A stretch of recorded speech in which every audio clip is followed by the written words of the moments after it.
ఏంట్రా? నువ్వు కూకోమ్మా.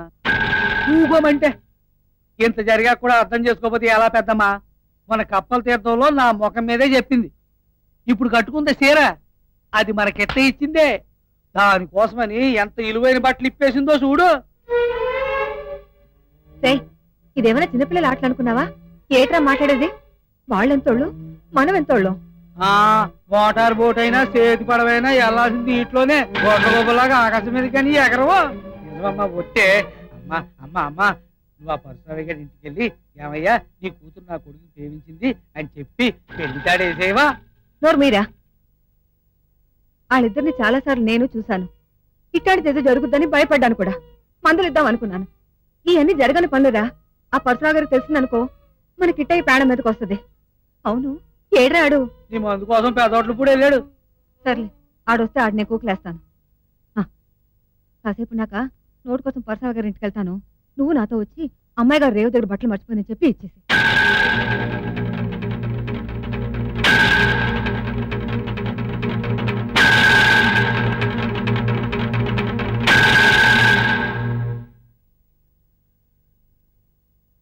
ఒరేయ్, పెద్దలు వస్తున్నట్టున్నారు కదరా.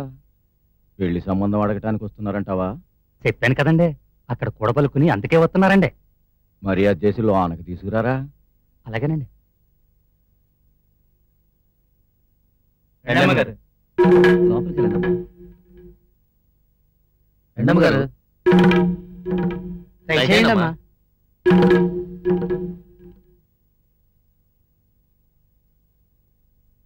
రాములమ్మా, లోనకొచ్చి కూర్చోరా.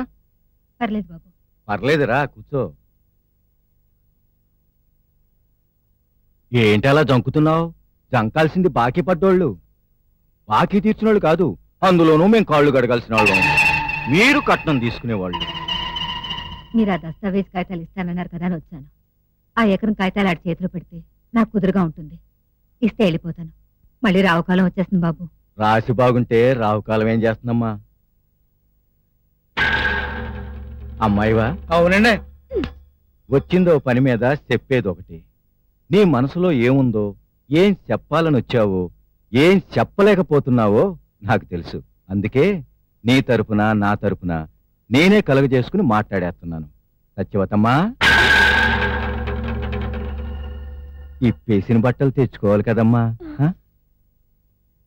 నిజానికి నా కూతురు పెట్టి పుట్టిందమ్మా.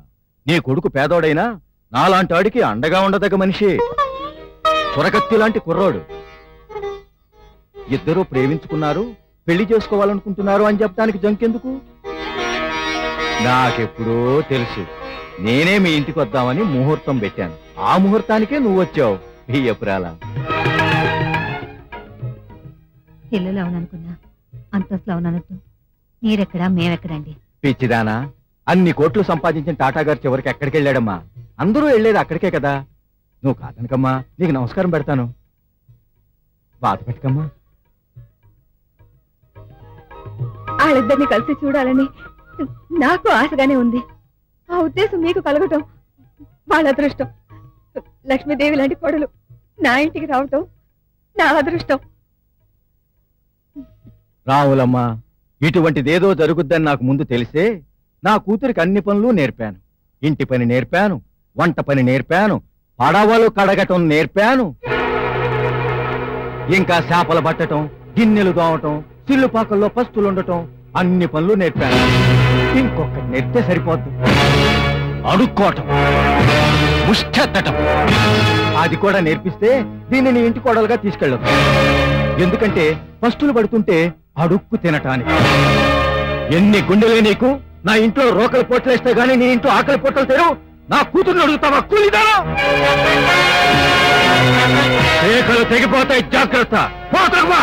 నా దస్తావేజులు నాకు ఇచ్చేయండి బాబు, నేను వెళ్ళిపోతాను. ఏంటే పెద్ద లాద్దమ్మ మొగుళ్ళ మాట్లాడుతున్నావు? అసలు నా బాకీ తీరిస్తేనే కదా దస్తావేజులు ఇచ్చేది నీకు.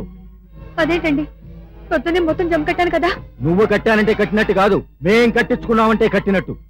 పొలం ఇడిపించేసుకుని ఆ పొలంలో నా కూతురుతో పని చేయించుకోవాలనే నా కూతుర్ని అమాయకురాల్ని చేసి లొంగ తీసుకుని నా ఆస్తికి ఎసరు పెట్టాలనుకున్నావు.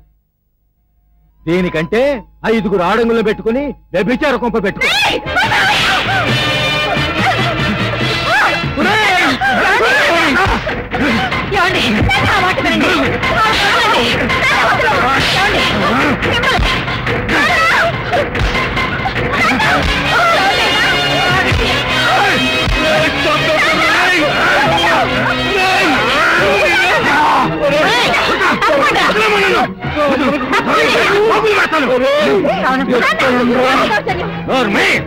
నా ఇంటి కుక్క కాళ్ళు గడగటాన్ని పలికిన వాళ్ళు నా ఇంటి సంబంధం అడుగుతారు. సంబంధం చేసుకుంటారో మానుకుంటారో నాకు అనవసరం.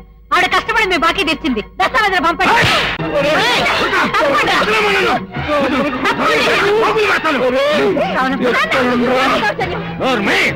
నా ఇంటి కుక్క కాళ్ళు గడగటాన్ని పలికిన వాళ్ళు నా ఇంటి సంబంధం అడుగుతారు. సంబంధం చేసుకుంటారో మానుకుంటారో నాకు అనవసరం. ఆవిడ కష్టపడి మీ బాకీ తెచ్చింది. దస్తావేజులు పంపండి. వానా వానా వెల్లువాయి కొండా కోన తుళ్ళిపోయి చెలియ చూపులే చిలిపి జల్లులై మేను తాకగా ఏదో ఏదో ఏదో హాయి.